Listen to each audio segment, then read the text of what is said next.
EC Smooth with the 5 signs in the chat. It's a lot, brother. It's a lot. Yeah. And now look at you. You're drinking the fancy water. You coming up in this life. Yeah, I got to. The other shit is too acidic. Yeah. Right now, we got that thing.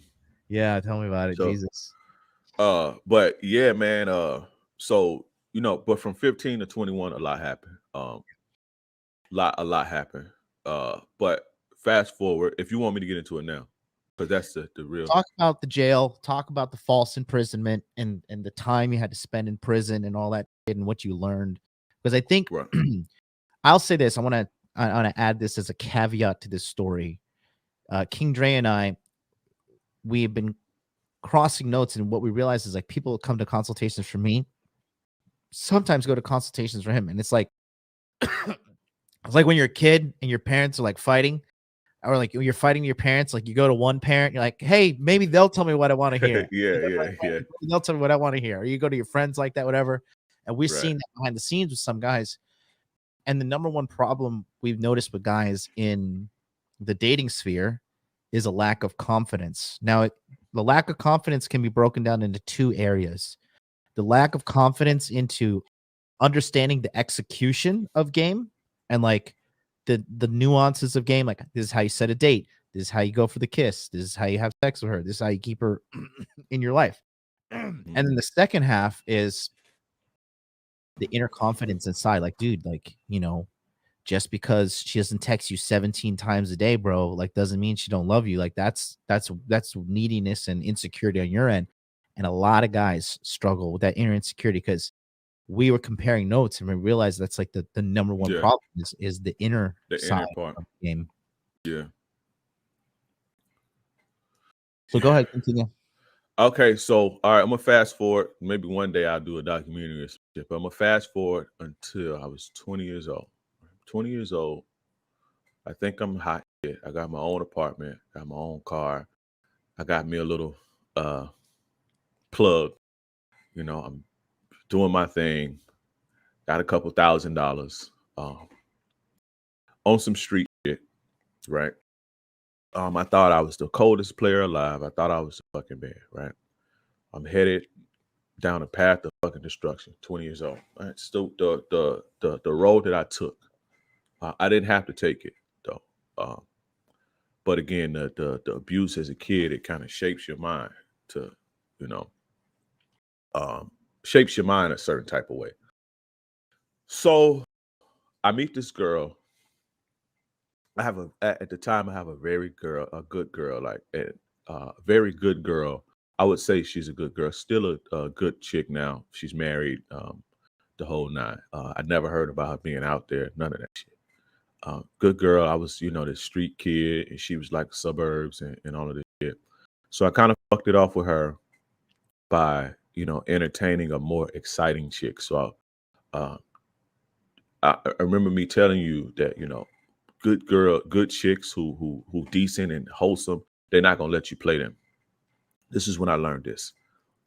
So I take that sting, and now I have a what I would call a devil on my hands, a chick who was a little bit older than me, and I think it's probably one of the only times that I was a woman's fool.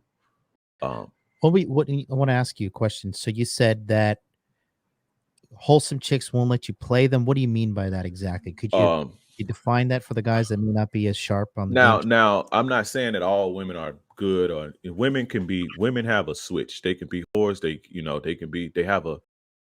They're not static. So you could have a chick who's come from a good background and solid and good parents and morals and shit, and can go through some trauma, smoke some weed that make her have a panic attack, and she never come out of it, and she just turns into a whore, or she can get hit by a car or some shit, and whatever.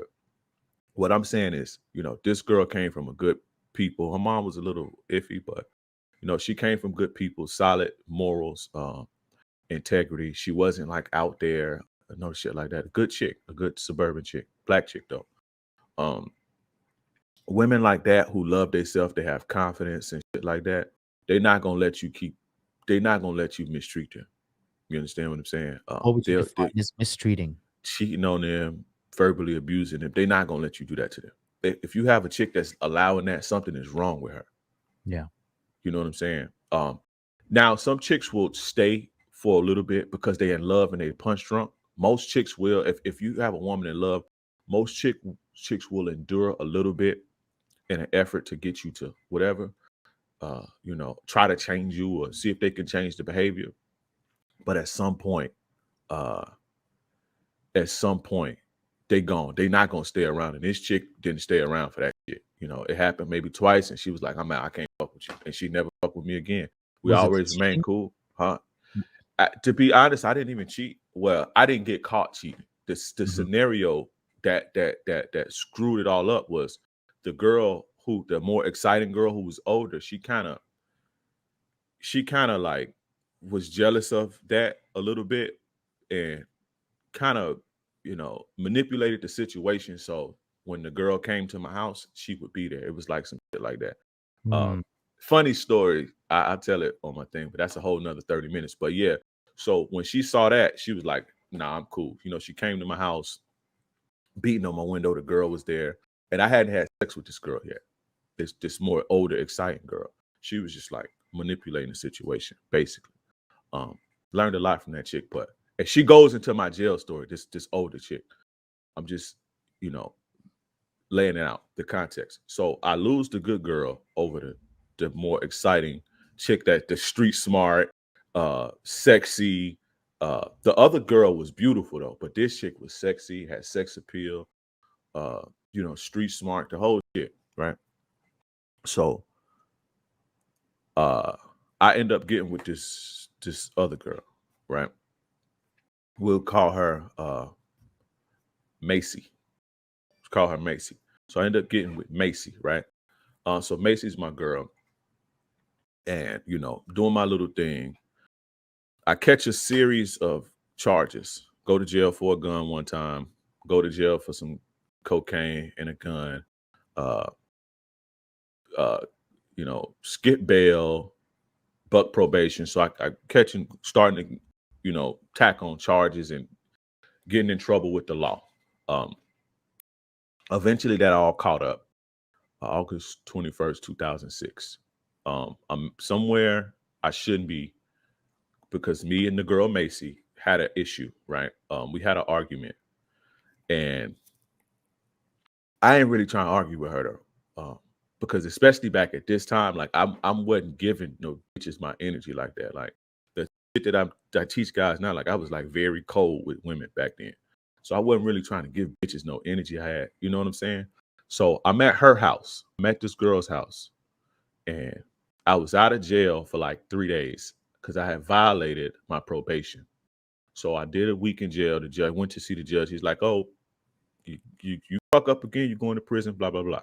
So I'm at this girl's house. She tripping over some bullshit. I don't know what. So I'm like, I go outside to smoke a cigarette. So I'm sitting on the porch and I'm smoking a cigarette. So when I go to open the door, the bitch got the door locked. So I'm like, I ain't finna be out here like with all this bullshit. So I sit back down, smoke another one, go check the door again. It's unlocked. So I go upstairs to go lay down in the room. The bitch got the room door locked. So I was like, look, let me get my shit. I'm up out of here. I'm about to haul ass. I'm not finna be doing this. I'm finna go to my other bitch house. Get to my other bitch house, right? I get to my other chick house. And this other chick is where I used to keep my guns and all of this shit. My stuff that I used to sell. I used to keep all of this shit at this girl's house because it was kind of next door. Like me and my little crew of homies, we had a spot that we all worked out of. And the girl stayed in the same apartments, but just like on the other side. So I, instead of keeping my stuff at, because I'm like, this shit get raided, robbed, and my shit ain't gonna be up in here. So, you know, we would get chicks back then. We would get chicks to hold our stuff for us and shit like that. So my stuff is at this girl's house. So I go to jail for that week. I get out. I have the argument with the girl. This was on a Sunday, I think. And I go to the other girl's house. I'm like, I'm not finna be dealing with this shit. So I go to the other girl's house. I'm at the other girl's house for 30 minutes. She gave me a massage. I was on that back then. She was giving me a massage, rub me down, getting ready to put my dick in her mouth, and boom, boom, boom, like beating the door down. So I'm like, what the fuck? Now, at this time, right? At this time, we had me and my little people. We had some beef with some younger kids. So all us was about 21, 22, 23. These kids were like 17, 18, but they were wild and they was about that life, if you know what I mean. So it's beef mode and it's in the same area, but we getting the money. Like we getting money, we like trapping and shit. They like robbing and shoot. They like got the beefs in the like beefing with other neighborhoods and the people that's it's like these is the so we go through it with them because one of my homies got into it with them. So it's like I have to like I'm like alert, right? So beating on the door, boom, boom, boom, boom, boom, almost like kicking it. So in my mind, I'm thinking that it's one of them or it's something that has something to do with beef. Grab my gun, AK-47. Grab my gun, and as I'm walking out to because it's like 2, 3 o'clock in the morning. Like this has to be something. So I'm like, bitch, who the fuck is this? Like cursing her, like, is this some nigga you fuck with? Cause I had a rule that if I fuck with you like that, you can't fuck with no dude. Not because I'm jealous, but because I don't need other dudes in my mix. So if I'm like you holding my shit at your house and all that, and I'm helping you out with bills, you can't fuck with no other dudes because that fucks with my mix. It ain't no jealousy shit. So I'm like, bitch, I'm thinking she trying to set me up, or it's these somebody over that we intuit these guys with. So I come out of the room, AK-47, right? Come out of the room, and she peeks out of the thing, and she's like, it's the police. So I'm like, what the fuck? So I run back in the room, toss it under the bed. I got 3 guns in this house. So she opened the door. They're like, it's like the whole shit is like fucking surrounded. Like, I'm like, what the fuck? I know that I didn't sold nobody no shit because I was in jail. Like I was only out for 3 days. I ain't sold nobody. I ain't did shit. So I ain't sell no undercover. Nothing. I know that this ain't the case. So I'm like, what the fuck is going on? So they like come out, crawl backwards. All this whole shit surrounded, right? So I come outside. They rough me up. Where's the fucking gun? I'm like, what gun? It's like, I know you got a gun. I saw it and blah, blah, blah. I'm like, man, suck my dick. Fuck you. Your mammy got it. Who sold it to you? Your mother sold it to me, bitch. You punk ass cracker. Blah, blah, blah. I'm going off on him. She's like, all right. This is when I learned. Be careful who you offend. Right. So it's like, all right, I got you. They go search the house. Come out with it. It's got a drum on it. It had a 100-round drum on it. I don't know why, but 100-round drum on it. Right. Well, so I see this motherfucker. I'm like, oh my God, it's over. I'm like, it is over. I'm like, I'm on probation. I just got out of jail. I'm like, I am done. Right. So I'm thinking the most I do. I'm thinking, and he's telling me in the car, he's like, you want to talk shit? I got you, motherfucker. I'm going to show you that you don't run shit. You don't control shit. You a piece of fucking shit. I'm going to show you, motherfucker. And he was like, you going to prison, motherfucker. Watch. And they put on Riding Dirty by Chameleon. You remember that song? Yeah. They put on that song and they played it the whole way. It took like 30 minutes to get me to their little sub precinct or whatever. So it was playing that song on repeat.